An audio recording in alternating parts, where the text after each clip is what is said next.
Naslov današnjega razmišljanja je Lacan, nekoč in danes.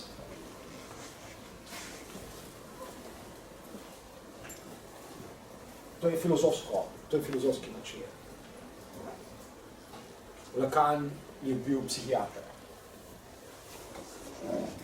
Večkrat je poudaril, da je tudi antifilozof. Gotovo je bil tudi analitik. Kaj torej dela tukaj danes na filozofskem večeru? Zadnjič sem začel s srečanjem s Freudom, ki je bil nevrolog. In sorazmerno na kratko sem spregovoril o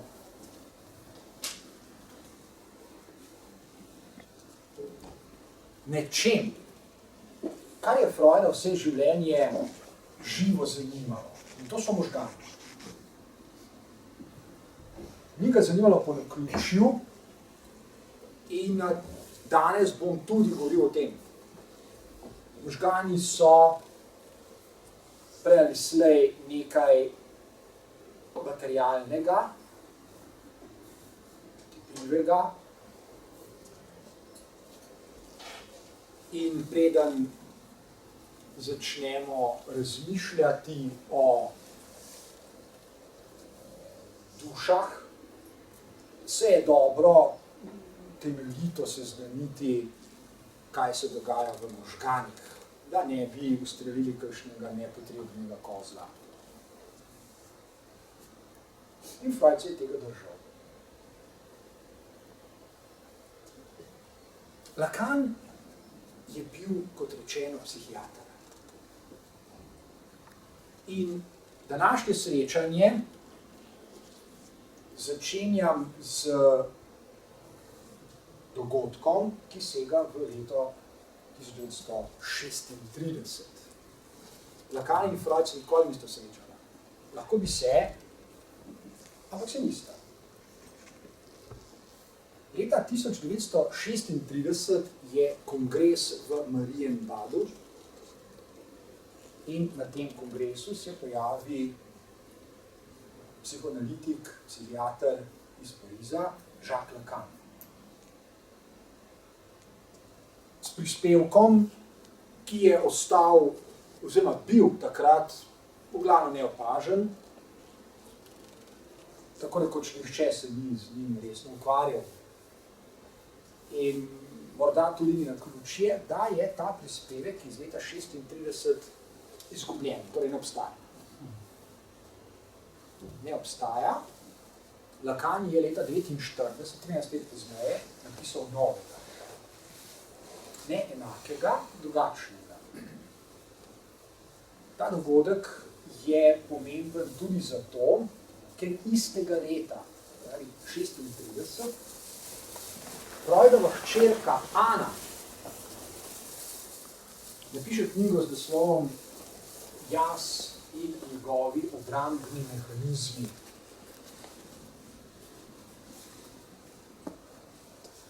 O čem govori Lacan leta 1936?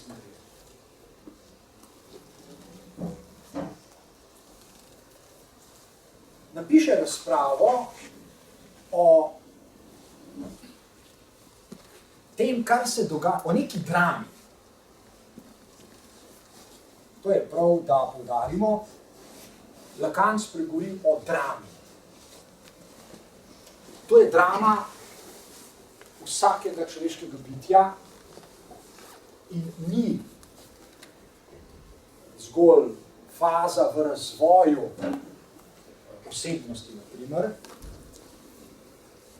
čeprav bi se lahko kdo s tem potolažil. Ni. To je drama, ki traja vse življenje. Gre takole. Otrok zelo zgodaj v svojem življenju, v prvem letu starosti, pokaže veliko zanimanje za podobo samega sebe. Za podobo samega sebe v zrcalu. Za zrcalno podobo. Torej, ta podoba po definiciji lahko nastane samo na drugem kraju, in to je zrcalo. Človek ne more videti samega sebe tako, kot se vidi v zrcalu. Zrcalo je drugi kraj, kjer se sproži drama. Zakaj ne bi imenovali eksistencialna drama vsakega človeškega bitja? Na tem drugem kraju prepozna človeško bitje, otrok, podobo, lastno zrcalno podobo. O tej podobi otrok ne ve prav dosti, oziroma ne ve ničesar, ne more vedeti. Ga pa privlači, ga zanima. In Lacan postane to pozoren. In v tem piše razpravo. Razpravo, v kateri spregovori o temeljnem principu človeške eksistence oziroma človekovega odnosa ne samo do samega sebe, ampak tudi do vsakega možnega drugega človeka. Govorim o drami. Moja podoba je tam zunaj v zrcalu, je na drugem kraju. Jaz se prepoznam v tej podobi, ki je na drugem kraju. Ta podoba ni v meni. To je zelo pomembno. Ko ljudje govorijo o sebi, pogosto ustvarjajo vtis, kot da je ta sebe, ali ego, ali jaz, v njih samih. Naprimer v telesu. Ali pa v duševnosti, duhovnosti. Skratka, v njih samem. Ljudje se spontano ne obnašajo tako, kot se obnaša dojenček, ki ga pritegne podoba na drugem kraju. In to požene v tek zelo pomembno, če nekaj ključno dinamiko človekovega odnosa do samega sebe, do lastne podobe, do tega, kar imenuje na primer ego ali jaz, self. In seveda v odnosu do, kot sem rekel, vsakega drugega človeškega bitja. Zato z lahkoto rečemo, da je človek najprej drugi samemu sebi. To, da je človeško bitje identično s seboj, je seveda zelo drzna trditev, zelo vprašljiva trditev. Zelo vprašljiva trditev je, da je človek identičen sam s seboj in da ve, kdo sploh je. Še bolj je problematična trditev, da človek ve, kdo je drugi človek, ki je ujet v enako eksistencialno dramo kot on. Nihče ni privilegiran. Vsakdo je ujet v enako eksistencialno dramo. Nikomor ni prezanešena in mu ne more biti. Kajti človeško bitje se ne more razviti, ne more se konstituirati, je njegova identiteta se ne more razviti brez tega, kar imenujemo eksistencialna drama. In to je vredno razmisleka, kaj ti ljudje bi lahko mislili in verjeli in to tudi pogosto naredijo, kot sem že omenil, da so identični sami s seboj in da vedo, kdo so. Da jim je to, na primer, popolnoma jasno. V resnici ne ve. Kar je seveda zopet zanimivo, kaj ti lahko se vprašamo, zakaj potem trdijo, da vejo. Ali pa zakaj skušajo ustvariti vtis pri drugih ljudeh, da vedo. Kaj bi s tem radi dosegli, oziroma koga bi radi prepričali in v kaj bi radi koga prepričali. To so vprašanja, ki so tako rekoč osnovna vprašanja, ko človek razmišlja o lastni eksistenci, ko se zaveda lastni eksistenci in ko razmišlja o zavesti o lastni eksistenci in o sebi znotraj eksistence. Kot rečeno, je ta zapis izgubljen in leta 1949 napiše Lacan novega. Ni bistveno drugačen od tega, saj lahko domnevamo, ker ne vemo, kakšen je bil tisti iz leta 1936. V glavnem pa lahko sklepamo, ker pač govori o istem, zelo približno o istem, da je Lacan poskušal napisati seveda z določenimi spremembami, jasno 13 let pozneje še enkrat isto besedilo, oziroma enako besedilo. Piše se torej leta 1949 in smo približno na polovici 20. stoletja. Samo to dejstvo, da Lacan torej napiše dve besedili, leta 36 in leta 49, je izjemno pomembno za vse, kar se je dogajalo kasneje. In je izjemno pomembno za to, kar se dogaja z nami danes, in se bo dogajalo vsaj v bližnji prihodnosti. Kar pomeni med drugim tudi to, da je psihoanaliza daleč od tega, da bi bila zastarela, nepomembna, nekaj za staro šalo. Daleč od tega. V resnici je ravno nasprotno. Danes obstaja cela vrsta, cela množica psiholoških teorij, ki se ne morejo niti primerjati s tem, kar proizvede Lacan leta 36, če se omejim zgolj na ta dogodek. In na začetku 50. let prejšnjega stoletja Lacan začne s svojimi znamenitimi seminarji, ki jih ima potem do konca svojega življenja. Začne na poseben način, ki je zopet vreden temeljitega razmišljanja. Pravi, zlasti danes.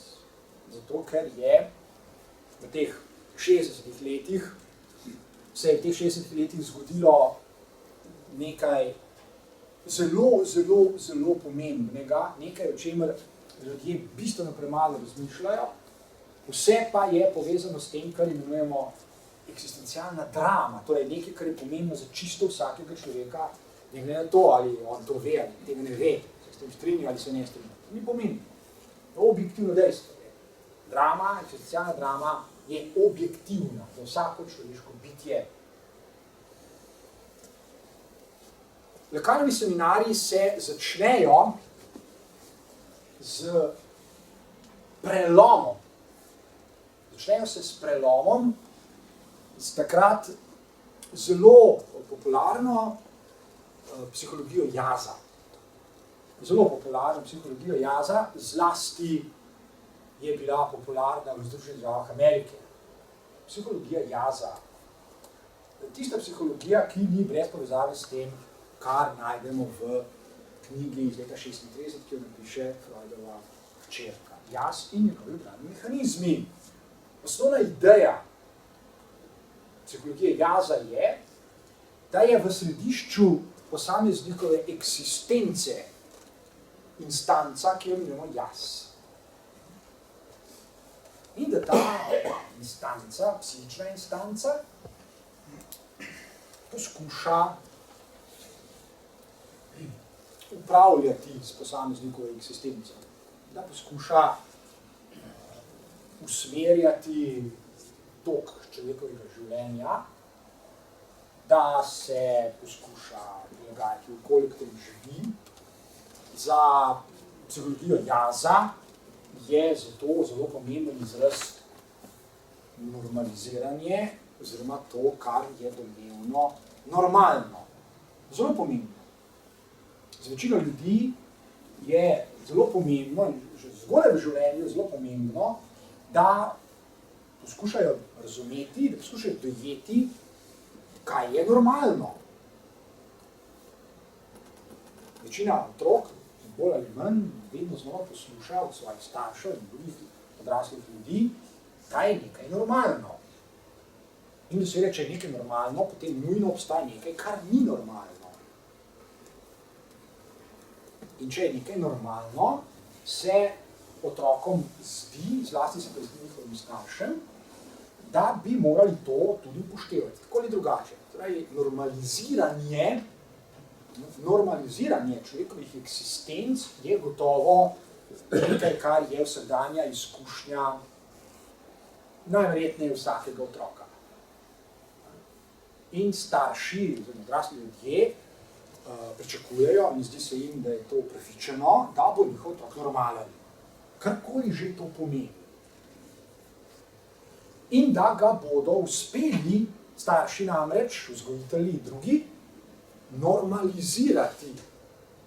Kar seveda pomeni prilagoditi določenim normam, ki so povezane s tem, kar imenujemo normalno. Se beseda normalno izvira, ima v korenu besedo norma. To početje, normaliziranje, prilagajanje otrok na norme, na to, kar naj bi bilo normalno, nikakor ni enostavno početje. Nikakor ni. In to je še ena vrsta izkušenj, ki jih zopet ima čisto vsak človek. Da nikakor ni samoumevno, kaj je normalno, in da nikakor ni enostavno biti normalen. Nikakor ni. In seveda, mirne duše bi se ob tem vprašali, zakaj je tako? Zakaj to ni enostavno? Ugotoviš, kaj je normalno, poskušaš biti normalen in si normalen. Pa ni tako. Dejstvo je, empirično, preverljivo dejstvo je, da imate zelo hude težave, zelo hitro, zelo hude težave, ko se skušate sporazumeti z drugimi človeškimi osebki, kaj je normalno. Z lahkoto ugotovite, da to nikakor ni enoznačno, še več, z lahkoto ugotovite, da sploh ne morete doseči konsenza, kaj je normalno. Kar je zelo zanimivo. Zakaj je? Zakaj se na prvi pogled zdi, da je to nekaj enostavnega, potem pa ugotovimo, da je celo nemogoče.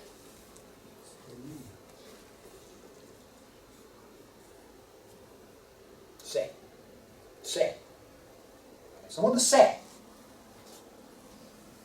Rekel sem že, da je za vsakega človeka, za vsako eksistenco značilno to, kar imenujemo eksistencialna drama. Spomnite se začetne Lacanove besede, otrok pokaže nenavadno močno zanimanje za to, kar se dogaja na drugem kraju, ki je zrcalo. Lacan ne reče, da otrok pokaže močno zanimanje za samega sebe, saj te instance sploh še ni sebe, še ne obstaja. Šele mora nastati. In nastaja skozi imaginarije, to, kar otroka privlači, kar pritegne njegov pogled v zrcalu, je imago, je podoba. To pa z normami, z normaliziranjem, pravzaprav pravzaprav nima kakšne posebne zveze oziroma zelo noben. Imamo zelo zanimivo začetno dramo, začetne elemente drame, esencialne drame. Nekaj me pritegne, nekaj me privlači, nekaj me živo zanima. Ampak to nekaj je na drugem kraju in je imago, je nekaj imaginarnega. Sočasno me nekdo, starši, tako ali drugače, skušajo prepričati, da obstaja nekaj, kar je normalno. In od mene pričakuje, da bom normalen.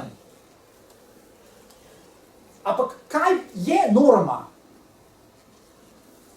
Na kaj se starši sklicujejo, ko trdijo ali pa skušajo ustvariti vtis, da je nekaj normalno? Ali sploh vedo, na kaj se sklicujejo, ali zgolj domnevajo, da vedo, ali pa verjamejo, da vedo, ali pa zgolj verjamejo, pa ne vedo ničesar. Zadeva sploh ni preprosta. In instanca, psihična instanca, ki tako močno pritegne otroka na drugem kraju, je imaginarna. In Lacan jo imenuje jaz. Imaginarni jaz. Za vsakega človeka obstaja imaginarni jaz. Obstaja vsaj en imaginarni jaz.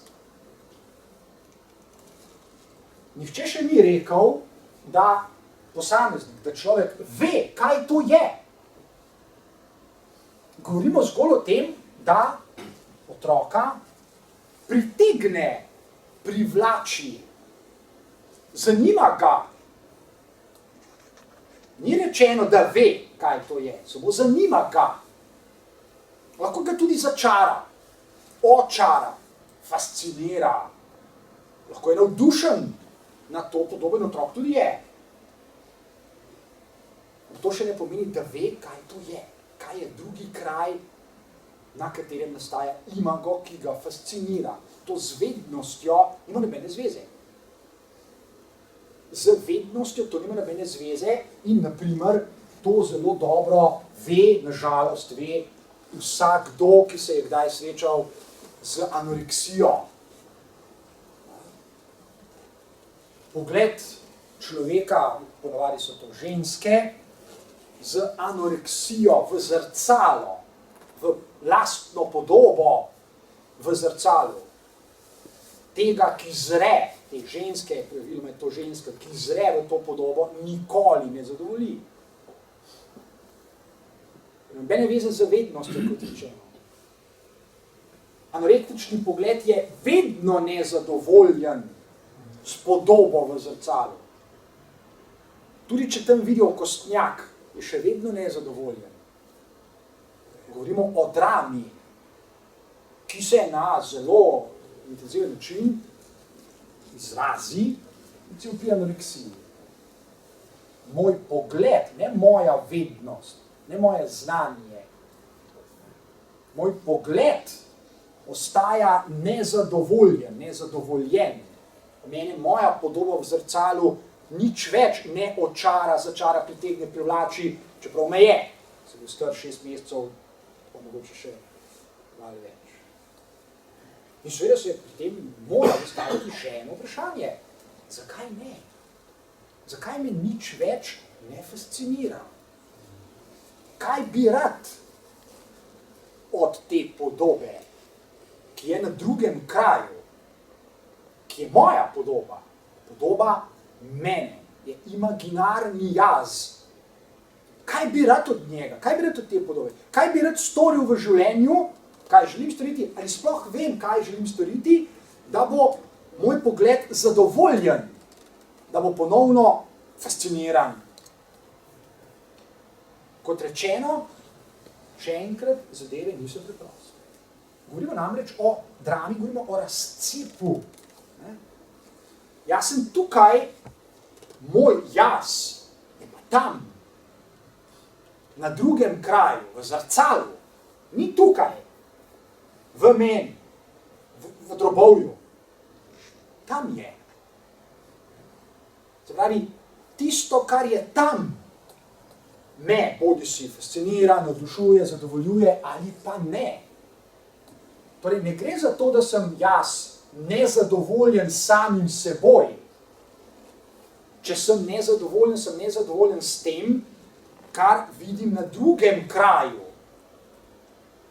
In to ni isto kot moje telo, ki je tukaj. Moje telo je vedno tukaj, podoba je pa vedno tam. Ne more biti drugače. Govorimo o razcepu, govorimo o neki razdalji, govorimo o neki diferenci. Jaz sem tukaj, moja podoba je tam. S čim sem torej zadovoljen? Ne sam s seboj. S tem, kar je na drugem kraju. Zakaj sem nezadovoljen? Do tega še pridemo.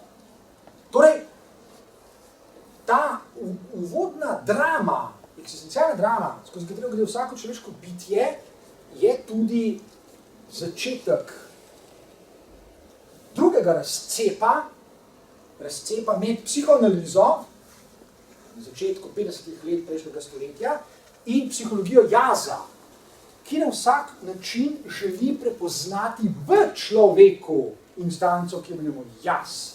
V središču njegove eksistence je ego, ki je bolj ali manj normalen, ki je bolj ali manj prilagojen, ki je bolj ali manj močan, ki uporablja obrambne mehanizme, kot pravi Anna Freud, in skuša uravnavati življenje posameznika skladno z določenimi normami. To je prav gotovo res. Prav gotovo je res, da poskuša biti ta ego v središču človekove eksistence normalen, čim bolj normalen. Pravzaprav nima nobenega razloga, da ne bi bil čim bolj normalen. Zdaj, enkrat še ni pomembno, kaj to pomeni, kaj normalnost je, katere norme so tiste, ki se jim skuša prilagoditi, ki jim je podrejen. Zdaj, enkrat še ne vemo nič, nas to tudi ne zanima. Smo še na začetku eksistencialne drame. Lacan trdi nekaj ravno nasprotnega od tega, s čimer se ukvarja psihologija jaza. Psihologija jaza se med drugim ukvarja tudi s poskusi, razvija postopke, metode, tehnike, prakse, ki naj bi jih posamezniki usvojili, da bi se torej okrepili, da bi imeli dovolj močne obrambne mehanizme, da bi se normalizirali, da bi se razvijali kreativni strojali, bla, bla, bla. Torej, psihologija jaza gotovo skuša narediti čim več, zelo veliko, čim več s tem nesrečnim jazom, za katerega se morate strinjati, da nikakor nima enostavne naloge pred seboj. Normalizirati se, že prej sem povedal, nikakor ni enostaven proces, nikakor ni. To ve vsak otrok, vsaj intuitivno ve. Kakorkoli se trudim, da bi se prilagodil, da bi se normaliziral, se zdi, da vedno nekaj izvali. Ker ni enostavno ugotoviti, kaj norma sploh je, katere norme so tiste, ki naj bi jih upošteval, kako naj bi to naredil, da se bom normaliziral, da se bom prilagodil in tako naprej. To nikakor ni enostavno. Kdor trdi, da je to enostavno, preprosto ne ve, o čem govori. To je zahtevno, zapleteno in ko začnemo resno razmišljati in natanko to Lacan tudi naredi v 50 letih prejšnjega stoletja, začne resno razmišljati o teh nujnih strukturnih tegobah vsakega jaza, za katerega bi radi, zlasti psihologi, egopsihologi, da je v središču vsake posameznikove eksistence in skuša tam nekaj narediti. Lacan ve, da ni tako preprosto, zato ga zanima, zakaj ni tako preprosto, oziroma česa se lahko iz razmišljanja o tem naučimo. In če gremo zdaj po vrsti, recimo prvi Lacanovi seminarji, prve dva, na primer, tretji posvečen psihozam, prva dva seminarja. Najprej, če povzamemo, tisti, ki se bo tega lotil brati, si bo moral vzeti kar dosti časa, da bo prebral prvi in drugi lokalni seminar. Če torej lahko povzamem oziroma izluščim to, kar je za današnji večer najbolj pomembno, potem ob branju prvega in drugega lokalnega seminarja zelo hitro ugotovimo vsaj tole. Ugotovimo, da človeško bitje, vrnimo se zopet v fazo zrcala, otrok je star 6 do 18 mesecev, v času ugotovimo, kar je skoraj trivialno, čeprav ni nujno, da vsi ljudje, vsi starši to zelo dobro razumejo. Je skoraj trivialno, ni pa nujno, da vedo, kaj s tem narediti. Okay? Ugotovimo torej, da je v tem času 6 do 18 mesecev za otroka znašel se je v eksistencialni drami, kar pomeni, da otroku nikakor ni lahko. Mimogrede, saj veste, kako starši praviloma dojemajo svoje otroke kot mala nedolžna bitja. To je zelo vprašanje, če je res tako, mislim, če je to najboljši izraz za odnos do otroka. Otrok se je znašel v drami. V drami, v kateri se prav gotovo ne znajde. Star je 6 do 18 mesecev za Boga. Se ne znajde. Pravzaprav ne razume ničesar. Vprašanje je, koliko bolj starši razumejo, ampak pa on prav gotovo ne razume ničesar, ne more, je premajhen. Se je pa znašel v drami, eksistencialni drami, najpomembnejši drami svojega življenja. In torej, Lacan ugotovi, oziroma ugotovimo skupaj z njim nekaj, kar je skoraj trivialno res. Namreč, da v tej drami igra ključno vlogo želja. Želja, ki je najprej želja staršev. Starši se, ne glede na to, ali to vedo ali ne, naslavljajo na otroka kot na objekt lastne želje ali po domače. Prav gotovo je res, da bi starši nekaj radi od tega otroka. Čeprav ga imajo za nedolžno malo bitje, za katerega je treba skrbeti, varovati ga in tako dalje, in tako dalje. To je vse res. Res pa je tudi, da se naslavljajo nanj kot želeča bitja. Starši bi od tega otroka nekaj radi, nekaj želijo.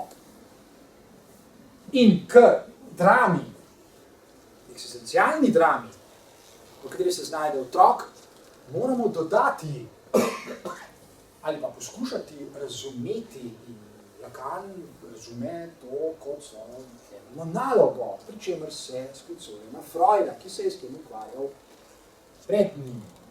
Razume torej, da moramo k drami, v kateri se je znašel otrok, dodati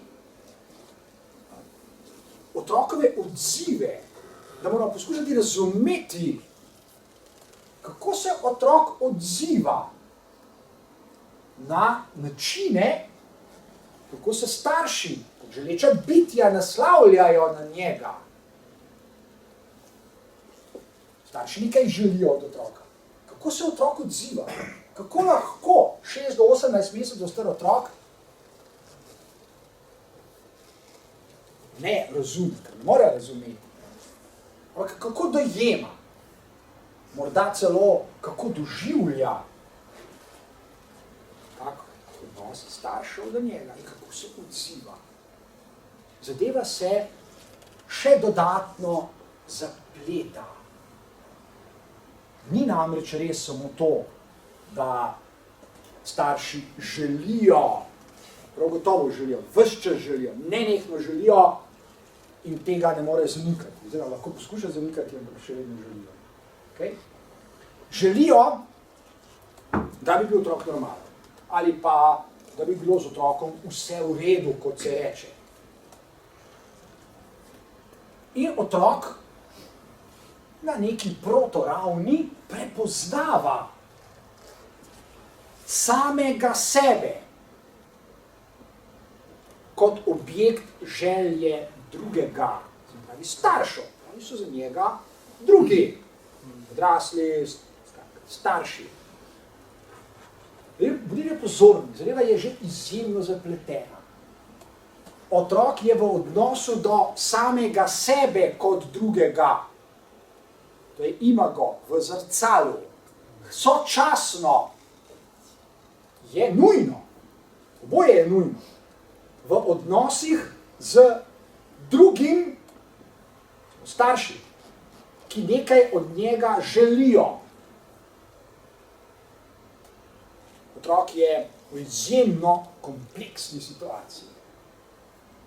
Predstavljajte si, ker se tega ne morete spomniti, ker to pač že zdavnaj se zgodilo in nimate spomina več na to, kako zdaj ustreči velikemu drugemu, staršem, ki nekaj želi. Kaj želi? Kako biti objekt želje drugega? Kako vedeti, kaj želi in kako ustreči tej želji? Kaj narediti? Da bo, na primer, veliki drugi zadovoljen. In sočasno, kaj narediti z samim seboj kot drugim, ki me fascinira, ki me pritegne, kot imago na drugem kraju, ki je zrcalo. Kot rečeno že nekajkrat in še nekaj bom to rekel, zadeva je izjemno zapletena. Tudi približno ni tako enostavna, kot si večina staršev, ki pač ne študirajo Lakana, to predstavlja. Večina staršev si pravzaprav ne predstavlja te drame, skozi katero gre otrok. Za njih je ponavadi zgodba sorazmerno preprosta, otrok naj bo normalen, z njim naj bo vse v redu in naj počne to, kar bi starši od njega radi, pika. Če ni tako, pride do kakšnih odstopanj, imamo pa zato, na primer, strokovnjake, ki nam bodo povedali, kako zgodbo vrniti nazaj v normalne okvire. Ta običajna zgodba večine staršev, večine otrok. Resnična zgodba je pa neprimerno bolj zapletena kot je ta. Kar je seveda dodatno pomenljivo. Torej, iz branja prvega, drugega Lakanova seminarja z lahkoto ugotovimo, da igra v tem obdobju, otrokovem obdobju, izjemno ključno vlogo ljubezen. Ljubezen. Mi govorimo o želji velikega drugega, govorimo o tem, kako se odzvati na željo drugega. To nima nobene neposredne zveze z empirijo. Z empiričnim okoliščem, katerih otrok takrat živi, njegov empirični svet je majhen. Soba, stanovanje, družina staršev in nič drugega. Ljubezen je presežek nad tem, kar empirično ljudje potrebujemo. To z lahkoto ugotovimo, kajti že od samega začetka se gibljemo v imaginarnih svetovih, ki nimajo nobene zveze z empirijo. Podoba, drugi, fascinacija, navdušenje, fiksacija podobe in tako dalje in tako dalje. Imaginarni svetovi, imaginarne razsežnosti sveta in od samega začetka se gibljamo torej v svetu, v katerem igra ključno vlogo želja drugega, ne potrebe, želja. Želim, da bi bil moj otrok tak in tak in tak in tak. Želja niti slučajno ni isto kot potreba. Okay? Kar pomeni, da želja sama se konstituira in konstituira simbolni svet. simbolne svetove, v katerih se nadaljuje drama, eksistencialna drama, o kateri smo začeli govoriti. Torej, že zelo zgodaj, v prvem letu, v drugem letu starosti, otroka starosti, dobi drama nove razsežnosti, torej empirično, če otrok živi v varnem okolju, je zgodba bolj ali manj nezanimiva. Starši ga varujejo, dobi pijačo, previjajo ga, skrbijo za njega empirično, pogosto, ni nobenih posebnih problemov. Včasih so, če živijo otroci v zanemarjenih okoljih, k sreči pa pogosto ni tako. Torej, ta drama dobi dve novi razsežnosti. Ena je imaginarna, druga je simbolna. Za otroka je v tem času že zelo, zelo pomembna želja, ki ni njegova, želja staršev, drugih in ljubezen. Ljubezen, prav gotovo bodo starši spontano rekli, da imajo, vsaj praviloma je tako, svojega otroka radi. Da je tako. Da ga imajo radi, da čutijo ljubezen do njega. Zagotovo je tako in večina staršev bi najbrž mir in duše rekla, da je res tako. Super. Bolj pa je vprašanje, ali starši tudi vedo, kaj želijo od otroka. Nesporno je, praviloma je tako, da ga imajo radi, da poskrbeti za njega in tako dalje. Ali pa vedo, kaj želijo. Da bi bil normalen, najbrž je to kar precej nevprašljivo. Vsaj na prvi pogled. Ni pa tako enostavno, ko začnemo, kot sem že rekel, ne razmišljati, kaj pa je normalno. Zlasti v luči tega, kar najdemo v nadaljevanju prvega in drugega lokalnega seminarja. Namreč, zgodba se dodatno zaplete, ko trčimo ob še eno tako skoraj trivialno trditev, s katero bi se verjetno zopet strinjal marsikdo ali pa morda celo skoraj vsi ljudje. Najbrž ne čisto vsi, skoraj vsi pa morda. Ampak to zdaj ni pomembno. Namreč, za kakšno skoraj trivialno ugotovitev gre? Gre za ugotovitev, da je vsak otrok drugačen od vsakega drugega otroka. To je trivialno res. Okay? Tudi enojajčna dvojčka nista popolnoma enaka in tudi ne morata biti. Torej, bi pričakovali, da bi se vsak človek lahko, vsaj po resnem razmisleku, strinjal z ugotovitvijo, da je vsak otrok vsaj malo drugačen od vsakega drugega otroka. Kar se je na nov način zaplete celotno eksistencialno dramo.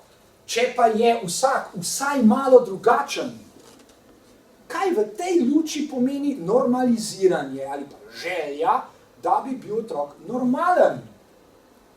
Ali ni bolj smiselno pričakovati, da bi vsakdo rekel, da želi, da je njegov otrok to, kar je? Namreč drugačen. Se je to trivialno res? Pa ni tako. Pa ni tako in to nas zelo hitro pripelje do razcepa v samih starših. Če smo do zdaj govorili o razcepu v otroku, nas to pripelje do razcepa v odraslem, v starših. Vprašanje za starše namreč je, kaj bi vi radi, kot že reče bitja, ker to ste, v odnosu do vašega otroka, da bo vaš otrok normalen ali drugačen, ker itak že je. Kaj bi radi? To je resno vprašanje za čisto vsakega roditelja, na katerega čisto vsak roditelj tudi ne odgovori, oziroma ne zna odgovoriti. Kaj želite od tega otroka, ki ste ga spravili v ta svet? To so zanimivo. Ampak to seveda še pol zgodbe. To ni niti pol zgodbe, Kaj ti? Zopet. Vsak otrok, oziroma otrok, zagotovo pa vsak odrasel človek, ve, da obstaja vsaj še ena resna težava, vsaj ena, obstaja jih več. Ampak gremo po vrsti. Vsaj še ena resna težava, ko razmišljamo o vprašanju, ali je res instanca, psihična instanca, ki jo imenujemo ego, v središču naše eksistence. Ali je res v središču vsake eksistence, eksistence vsakega posameznika instance, ki jo imenujemo ego. Ali je to sploh res? Vsakdo ve iz svoje izkušnje, da obstaja v vsakem človeku, morda ne čisto v vsakem, ampak izključimo za enkrat tiste redke nesrečnike, za katere to ne velja. Torej, v večini posameznikov obstaja zelo, zelo močna psihična instanca, ki jo je Freud imenoval nadjaz. In vsak človek to ve. Torej, skoraj vsak človek to ve. Nadjaz. Nadjaz je zelo močna psihična instanca, ki ji je pod določenimi pogoji nemogoče ustreči. In se na zelo kompleksne načine navezuje na tisto prej, ko smo rekli, da na primer starši spontano želijo, da bi bil njihov otrok normalen. In smo že rekli, da je s to željo staršev povezana cela vrsta problemov, vprašanj, da jih ne bomo ponavljali. Nadjaz se konstituira kot instanca, zato se pa tudi imenuje nadjaz, ki pritiska na jaz, pritiska na njega. Gotovo lahko rečemo, in to je Freud seveda že zdavnaj tudi zapisal, da nadjaz zahteva od jaza. Torej, ni čisto res že na tej osnovni ravni, da je jaz suverena instanca v središču lastne eksistence, ki pač poskuša biti normalna, prilagojena ali pa kaj drugega. Nekaj pritiska na njega, nad jaz. In jaz ima še eno težavo, poleg vseh, ki smo že našteli, ima vsaj še eno zelo veliko težavo, namreč kako ustreči temu nadjazu. Vemo, da pritiski nadjaza niso prijetni, nikakor niso prijetni. Ker nas, kot posameznike, kot jaze, silijo k dejavnosti. Nadjaz spontano prepoznavamo kot imperativ. Moraš biti tak in tak. In zadeve se začnejo silovito zapletati. Če že tako ali tako ni povsem enoznačno jasno, kaj je norma, kaj je normalno, če je še manj jasno, kaj naj naredim, da bom normalen. Torej, že itak ne vem, kaj to je, kako naj potem vem, kaj narediti, da bom nekaj, za kar ne vem, kaj sploh je. Torej, že sam imam s tem težave, potem se pojavi nadjaz in reče, kratko malo moraš biti tak. Kako naj mu ustrežem, če pa nimam pojma, kaj je treba narediti, da bom tak. In na tej točki se Lacan naveže na Freuda in reče, da je želja, rekli smo že na začetku, najprej je želja drugega. Prek te želje se drugi naslavljajo na otroka. Njegova želja. Otrok se ne rodi z željo, da bi bil normalen. Vsak pojma nima. Nekaj je želja, nekaj je norma, nekaj je normalno, ničesar.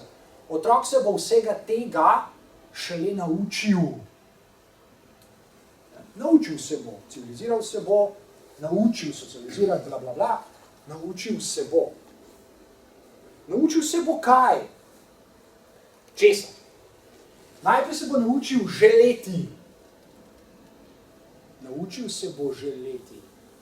Želim, to je prvi korak, prva stopnja, prva stopnička, na katero moramo stopiti, da bi razumeli naravo želje. Naučil se bom želeti ustreči želji drugega. Naučil se bom želeti tako, da bom ustregel želji drugega. Ko torej otrok reče, jaz želim. V osnovi to ni njegova želja. On želi to, kar drugi želi od njega. Ali drugače, otrok se nauči biti objekt želje drugega. Drugi od mene nekaj želi, jaz pa se učim želeti tako, da mu bom ustregel. Torej, želja v osnovi ni moja avtonomna, svobodna odločitev in tako dalje. Daleč od tega. Da, nasprotno je. In natanko sem parkira nadjaz. Nadjazovski imperativ pravzaprav pomeni, moraš želeti tako, da boš ustregel želji drugega. Ni to tvoja svobodna odločitev, boš ali ne boš. Moraš. Zato ima veliko ljudi, najprej veliko otrok, seveda, in kasneje veliko ljudi, silne težave, ker ne glede na to, kako se trudijo, da bi se naučili želeti tako, da bodo ustregli želji drugega, ta hudič ni nikoli zadovoljen. Ni. Vedno je premalo. Karkoli naredi, je premalo. Po definiciji, in to nima nobene zveze z empirijo, še enkrat poudarjam, vse to se dogaja v imaginarnih in simbolnih svetovih. Nobene zveze z empirijo. Otrok lahko domov prinese ne vem kakšno spričevalo z ne vem kakšnimi pohvalami, pa bo še zmer premalo. Otrok lahko domov prinese vse dobre ocene in vsa spričevala in vse potrditve, pa bo še zmeraj vsaj eno manjkalo. Po definiciji gre za neskončnost. Otrok, torej prva ključna dimenzija drame eksistence, o kateri se znajo vsak otrok, o katerem danes govorim, je neskončnost. Ujetost v neskončnost oziroma v to, kar je Hegel imenoval slabo neskončnost, in to je regres. Ne glede na to, kako se trudite, da bi se naučili želeti tako, da bi ustregli želji drugega, se ne morete. Ne glede na to, kaj empirično naredite, vedno bo razkorak med tem, kar empirično naredite, se trudite, se učite, spopolnjujete, ne vem kaj, in tem, kar je simbolna oziroma imaginarna razsežnost. Kajti nadjaz ne pričakuje, da boste vi ustregli zahtevi empirično. Nadjaz po definiciji terja, da boste ustregli v imaginarijih, v neskončnosti. Tega pa zopet po definiciji ne morete narediti. Tudi če bi se neskončno dolgo časa trudili, ne bi mogli ustreči zahtevi velikega drugega, vselej bi vsaj en korak bili prekratki. Zato spregovori Kant o sadističnem nadjazu. Nadjaz je po definiciji sadističen. In to morate razumeti na ustrezen način. Nadjaz ni instanca, ki kriči in vpije in tuli in je besna. Lahko tudi je, včasih starši tudi taki. Ni pa nujno. Nadjaz v svoji sadističnosti je mnogo bližje birokratu. Hladnemu, preračunljivemu birokratu, ki samo preveri, kaj ste naredili in mirno ugotovi premalo. Nadjaz se ne rabi metati ob tla in pult lase in kričati na vas. Lahko da to počne, to je slab za njega, ampak ne rabi tega narediti. prej ste omenili, ste izrekli besedo Kant. A ste mislili Lacan, ali ste nalač rekli Kant? O sadističnem jazu. Zelo dobro, seveda nisem tega naredil, oziroma bravo, seveda, gre za znameniti spis Kant Sadom. Ja, tako bravo, seveda, gre za natanko to, kar moramo omeniti, pravzaprav, zakaj pa ne. Ja, moje nezavedno je to že naredilo, ampak vi ste bili pozorni, ker ste dober poslušalci, super, hvala. Take poslušalce rabimo. Gre seveda za imperativ. Imperativ, ki je, torej, kot smo rekli, v osnovi.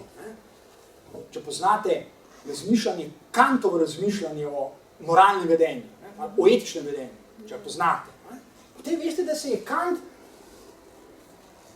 mnogo let pred Lacanom in pred Freudom soočil v bistvu z istim problemom, kot filozof. Kako naj vem, kaj je moralno delovanje?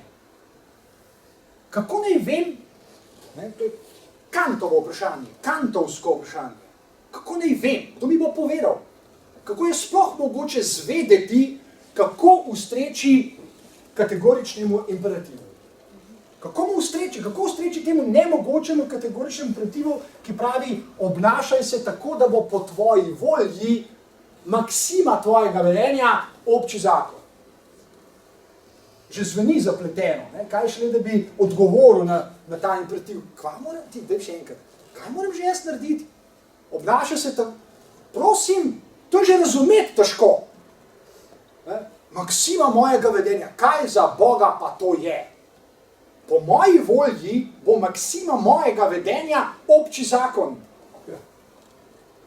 Kaj? Ja, to je, torej, ampak zgodba je v resnici optimistična. Začeli smo tako, kot moramo začeti, za dramo, ampak ima izhod. In Lacan ga tudi artikulira. Natanko skozi spopade z ameriško psihologijo jaza. Natanko skozi, ampak do tega bomo še prišli. Bomo še caj. Pol ure. Gremo pol počas. Jaz sem pri prvih 2 lokalnih seminarjih in zgodbo smo že dodobra zapletli. Smo jo dodobra zapletli, tako kot je treba, ker tudi je zapletena. Smo torej pri tem osnovnemu pogledu, da z instanco jaza, ega, ki suvereno znotraj posameznikove eksistence obvladuje prostor, ne bo nič. Pa če ga še tako trenirate, pa če ima še tako obrambne mehanizme naštelane, pa če gre ne vem na kakšne tečaje, pa ne vem kakšno terapijo, ne bo šlo. Ker strukturno ne more, logično ne gre. Torej je treba iskati odgovor, kaj je ta ubogi jaz naredi drugje, ne tam, kjer ga išče egopsihologija še danes, oziroma različice, 50-60 letih se reče kot različic egopsihologije. Tega je danes okrog nas kolistja in trave. Danes se te jaze nenehno vabi na usposabljanja. Vsak dan. Nenehno se vas vabi, ponudb je kukor čte, gotovo jih dobite na svoje maili vsak dan. Se vas vabi na tečaje, ki so natanko iz tega registra, o katerem zdaj govorimo, ki vam ponujajo množico odgovorov na vprašanja, ki sem jih artikuliral. Da jih vam še enkrat ponavljam. Kaj narediti? Seveda za drag denar. Za drag denar in na teh tečajih vam nikoli ne bodo povedali ničesar od tega, o čemer smo danes govorili. Zakaj vam ne bodo povedali? Ker ne vedo. Zakaj ne vedo? Ker nočejo vedeti. Zakaj vam nočejo vedeti? Zato, ker je preveč radikalno. Psihoanaliza je kratko malo preveč radikalna, zato so jo naredili zastarelo, oziroma jo skušajo narediti zastarelo.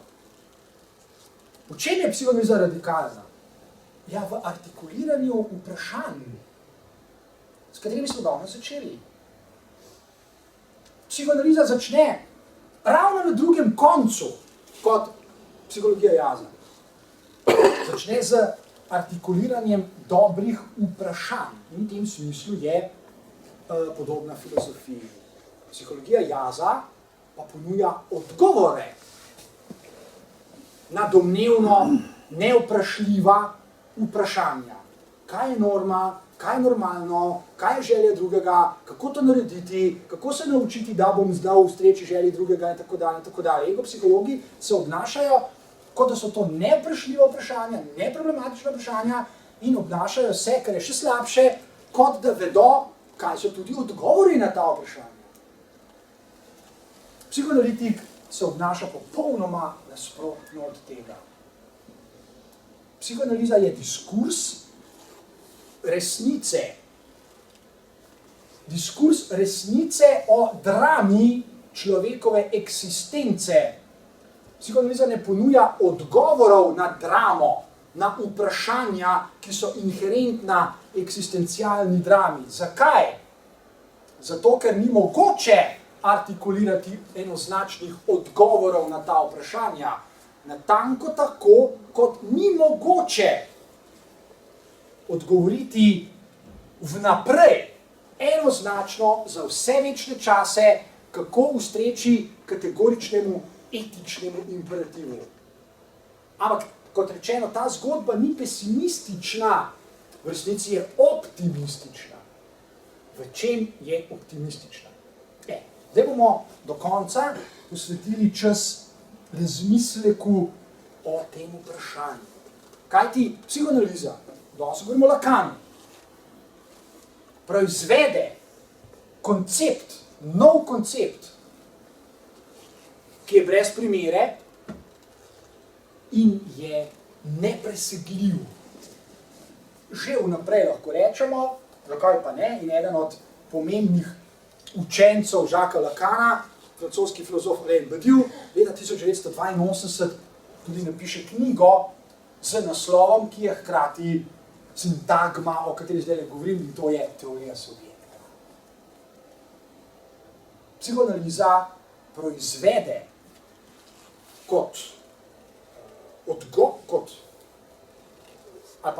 proizvede skozi artikuliranje vprašanj, s katerimi smo se danes že srečali, proizvede teorijo, koncept subjekta. Nič več ego, jaz, self, osebnost in tako dalje, ampak nova instanca, subjekt. In zagotovo se moramo ob tem najprej ustaviti pri, ko Badiou govori o svojih učiteljih, največkrat omeni dva velika učitelja. En je Jacques Lacan, drugi je Louis Althusser.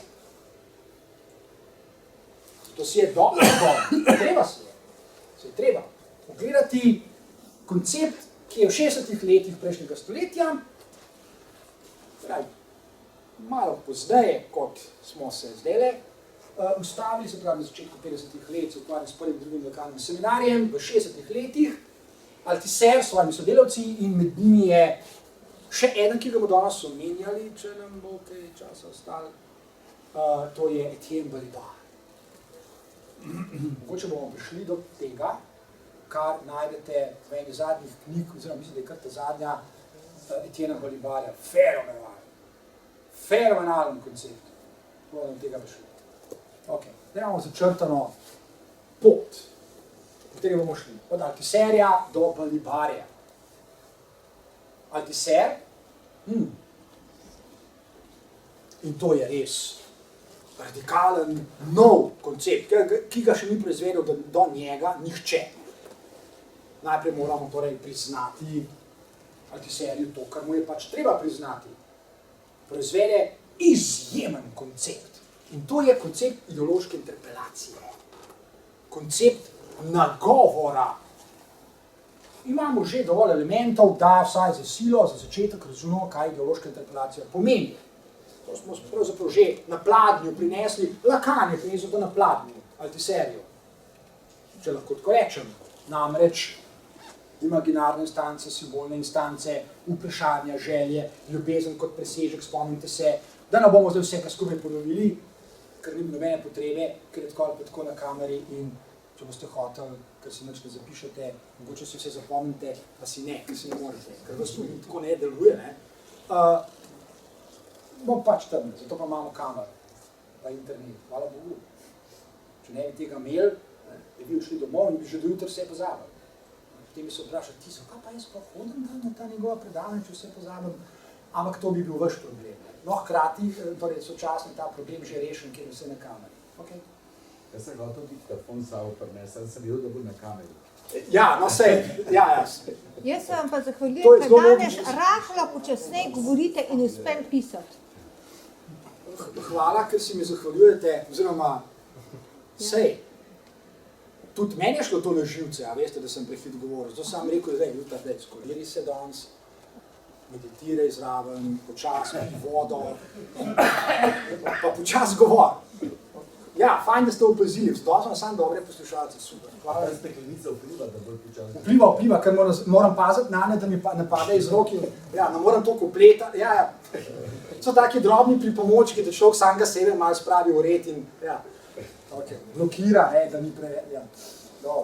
Torej, gremo zdaj na počas. Ideološka interpelacija. Človeško bitje. To smo pravzaprav prej že rekli. Je vselej šele treba konstituirati. Se mora konstituirati. Človeško bitje nastane, razvije se. Ni res, da se rodi. Nagovor je najprej spontani odziv staršev na lastnega otroka. Ni pomembno, ali starši to vejo ali ne. Ni pomembno, ali so odbrali ali te serije ali ne. Se že obnašajo tako, da nagovarjajo otroka, zlasti nezavedno. Ga nagovarjajo v luči tega, kar sem povedal. Radi ga imajo, skrbijo za njega, to je vse res. Hkrati pa nekaj želijo od njega in ga nagovarjajo. To pomeni, da mu nenehno sporočajo, kakšen naj bo in kakšen naj nikakor ne bo. In otrok se tega uči. Kar je seveda v mnogih razsežnostih super in fajn. Otrok se mora naučiti, da so določene stvari nevarne, da ene niso nevarne, da so ene bolj zaželene, da druge zmanj zaželene, da so ene njemu v korist, da druge niso v korist, tako naprej. Super! Do tega trenutka je vse fajn. Ali pa tudi ne. Ali pa tudi ne, ja, ker se zgodba tle... To začne, potem druga plat. Tako je, ja. Zato ideološka interpelacija. Zakaj ideološka? Kaj pomeni ta izraz? Ni treba, da takoj planamo in rečemo, ja, velike ideologije 20. komunizma, da pozabite. To je tudi lahko res, ampak mi bomo šli lepo počas, koliko je treba, da gospa se zapisala. Torej, zakaj ideološka? Prvi odgovor na to vprašanje je, pravzaprav sem ga že povedal, otrok se znajde v svetu, v katerem je tako rekoč neskončno možnosti, kako biti. Kako biti? Živeti, se učiti, bla, bla, vse, kar smo prej rekli. In zdi se, otrokom se zdi, še bolj se staršem zdi, vzgojiteljem se zdi, učiteljem se zdi in tako dalje, zdi se, da je iz te množice možnosti treba izbrati, izluščiti, naprimer, eno, za katero bomo rekli, da je ta prava, da je normalna. Ideološka interpelacija je koncept, ki ga ljudje nujno potrebujejo. To se ni ti sebi zmisel, ker njih ni imel kaj početi. Ta koncept je nujen, nagovor je nujen. Danes, recimo, vsakdo ve, vsakič, ko se znajde, recimo, pred izbirami, ker jih je ogromno, mi danes živimo v svetu, v kateri je množica izbir na voljo za čisto vsako dejavnost, za katero bi se lahko odločili. In trivialna stiska vsakega človeka danes je, kaj izbrati. A bi mi nekdo, naprimer veliki drugi, povedal, katera izbira je ta prava. Stojite pred 10 vrstami pijače, ne? Vsaka se vam ponuja kot najboljša, najbolj pristna, najbolj ne vem kakšna, vodena ali kakšna že mora biti, ne? Voda naturalizirana, namizna in natur in bio in eko in ne vem kaj vse. Vsaka, in vi rečete, ok, ampak zdaj jaz eno bi rad izbral, katero? Naj mi nekdo pove. To je stiska vsakega človeka danes, prej ali slej. Kako najti tisto, ki je ta prava, ali ki je ta najboljša, naprimer.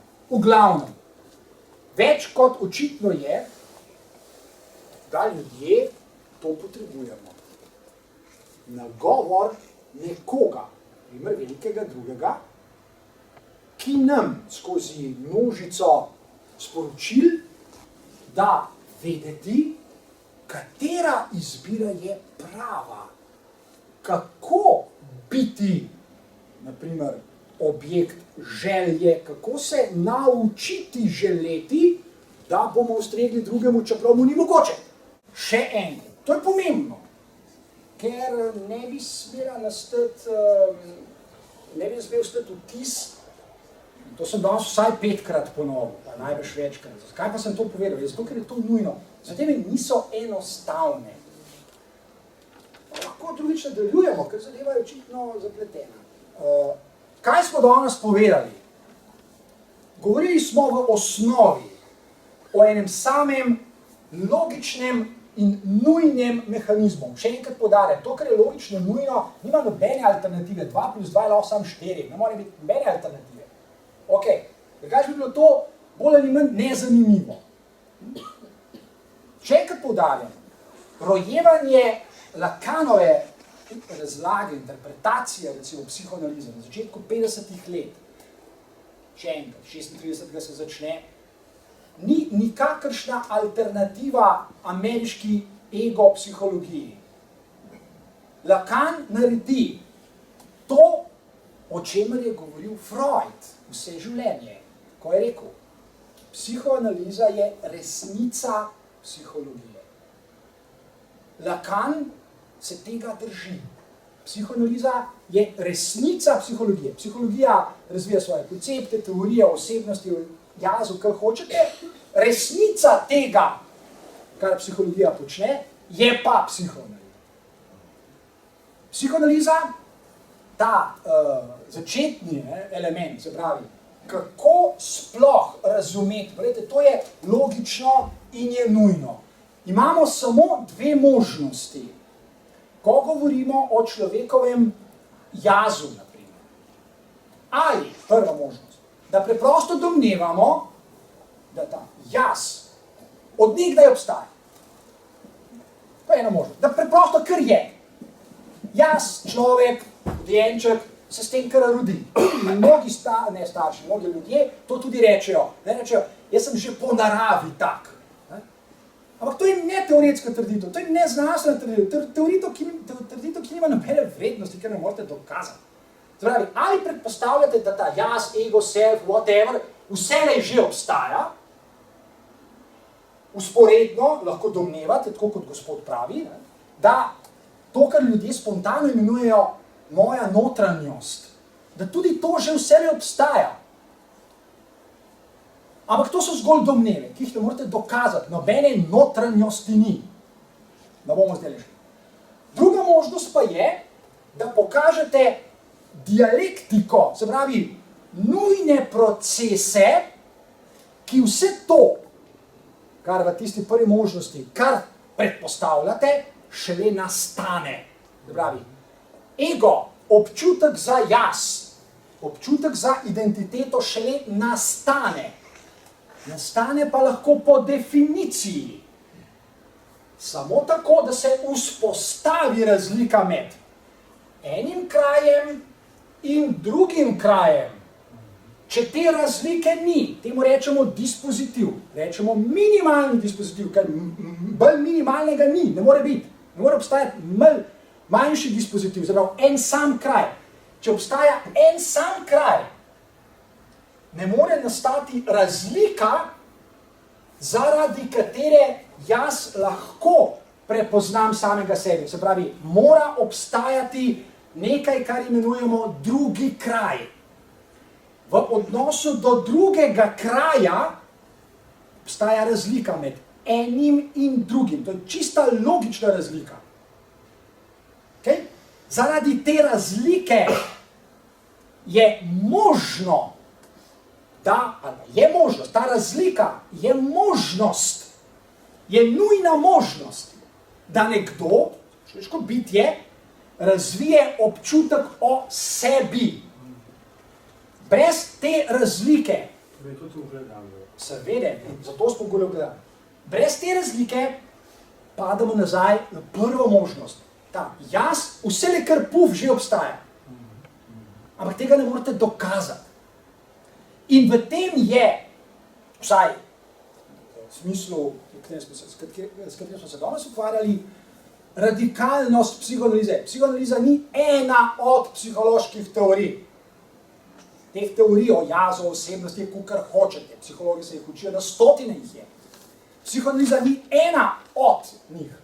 Psihoanaliza je resnica vsake psihološke teorije jaza, osebnosti in tako dalje. Moramo nehati, no? Drugače bomo nikad prišli. Prosim, bomo drugično delali. Saša. En stavek. Ali je možno, ker smo se že pogovarjali o notranjosti, da je moja notranjost, ja, ki je ni na drugem kraju? Zdaj, najprej, seveda, mi bi zdaj lahko našteli, recimo zlasti, ni mogoče nepomembno, da je tretji Lacanov seminar namenjen psihozam. Obstajajo psihotične izkušnje, ko ima človek občutek, da ni več v svojem telesu, ampak je v nekem drugem kraju. Seveda, to se lahko zgodi. Zato sem ves čas poudarjal, to je treba premisliti. Ta izraz sem ves čas uporabljal. Fascinacija, navdušenje. Zato sem govoril o, recimo, anorektični izkušnji. Ne? Če bi bila zadeva tako zelo preprosta, anoreksija ne bi bila možna. Zakaj nisem zadovoljen s podobo, ki jo vidim? Nekdo bi rekel, ampak se to je objektivna podoba tvojega telesa, samo zrcalna podoba. Ali pa objektivni podatek, stopiš na tehtnico, kaže, da imaš 55 kg.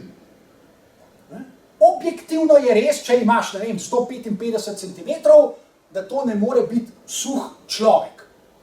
Nič ne pomaga. Zakaj? Zdaj seveda se že dotikamo odgovora, ampak to bomo drugič, to je klinika. Ne? Odgovor na to vprašanje, do katerega spoznanja, če skrajšamo malo, mora priti recimo anorektičen človek. Do spoznanja, to dojame, ne gre samo za prebere v eni knjigi, to že pomaga. Priti do spoznanja je nekaj drugega. Okay. Do spoznanja, da se drama, eksistencialna drama tega človeka, ponavadi so to ženske, dogaja v imaginarnih svetovih, ne v empiriji. Jaz pa lahko 35 kg, pa se mi še zmeraj zdi, da sem debel. Zakaj? Ker nisem sposoben, ne moram ustreči nekemu imperativu, ki od mene terja, da imam normalno težo. In ta normalna teža ni izrazljiva v kilogramih, ker je imaginarna. Se pravi, anorektičen človek ima ta problem, da ne more ustreči nad jazu. Ne glede to, kil bo, jih je preveč. Gre za neko logiko. In seveda, dramatičen izhod, v psihozi se to še najbolj dramatično pokaže, iz te drame, ves čas govorim danes o drami, govorim o izkušnjah človeškega bitja, ki so lahko tudi neznosne. Danes ne govorimo o nečem, kar je fajn, življenje je lepo in tako naprej. Za Boga. Ne? V tej neznosni situaciji, v kateri se lahko znajde, sem nekdo, ki je anorektičen, to je neznosnost, tega nočete imeti za Boga. V tej neznosni situaciji lahko človek kot simbolno bitje ustvari drugi kraj, simbolni kraj, duhovni, če vam je to bolj lažje, kamor se lahko preseli, da dobi novo identiteto, da uide tej drami, v kateri ima samo še eno možnost, namreč da ni samomor. To je tisti skrajni, zato tudi Lacan poda definicijo psihoze. Psihoza ni toliko norost, kot skrajno odstopanje od nečesa, kar je normalno. Ne! Psihoza je skrajni obupani poskus posameznika, da bi se izvlekel iz nemogoče situacije. V njej ne more več živeti. Kratko malo se ne da. Zakaj? Zaradi aporij, zaradi nekonsistentnosti, zaradi logičnih protislovij. A veste, ne gre za to, ko govorimo o logičnih protislovih, ne govorimo, da nekdo, nesrečnik, teh logičnih protislovij ne zna rešiti. Ne! To, kar se danes hotel poudariti, je, obstaja logika, ki je univerzalna. Nema bene alternative nima, z nam znanjem vesolju že ne. Obstaja logična protislova, obstajajo paradoksi, ki so nerazrešljivi po definiciji. Če brijete sebe, se ravno ne brijete, če se pa ne brijete, pa se brijete. What the fuck? Kaj? To je nerazrešljivo za Boga. Tukaj se dogaja drama posameznika, a veste? Lahko je reči, ja, eni so normalni, eni nesrečniki pa niso, pa modrovati, ne, zaradi polne lune, zaradi genov, pa staršev, pa tako naprej. To mene sploh ne zanima. To, kar psihoanaliza zanima, so univerzalni mehanizmi. Psihoanaliza je znanost, tako kot fizika. Ne? Sam zanimiv, takole sem se veliko spomnil, ki je ta kolega tam vprašal. Ko pa recimo takole sem bral kakšnih takih časopis, recimo pa so nekoga operirali, pa je bil pač, ali bil v toku komi ali pa to, da je nekako sebe upazoval izven sebe. To so zelo zanimive zadeve. Vse te stvari okrog sebe in je celo vedel in je celo to bilo, mislim. To še ne pomeni nujno, da je duh nekam gor plaval in tako naprej. Ne. Še ne pomeni nujno. Zame je to simbolno dejstvo. Točno. Okay. Pa še to hitro rekel, recimo sem tudi, so ljudje, ko ste prej rekel, da noben ali v anorektičnih situacijah, recimo ženska ali pa to. In so probali takole, en slikar in je recimo naslikal portret ženske po pripovedovanju nje same. Nič je ni bilo. Torej, sama ni sebi, nikoli ni bila dosti všeč ali pa to, potem pa kako jo drug vidijo, po pripovedovanju drugih. In kaj je bilo to njim všeč, kar so pa drug videli, je bila pa, vse bil isto obraz, iste ženske. Torej, po svoji podobi, kakor jo ima vse v glav, pa po podobah, kakor jo drugi vidijo. In je bila ta druga bistveno lepša. Seveda, to je izraz tega, kar sem omenjal. Zato sem pa tudi povedal. No, bravo.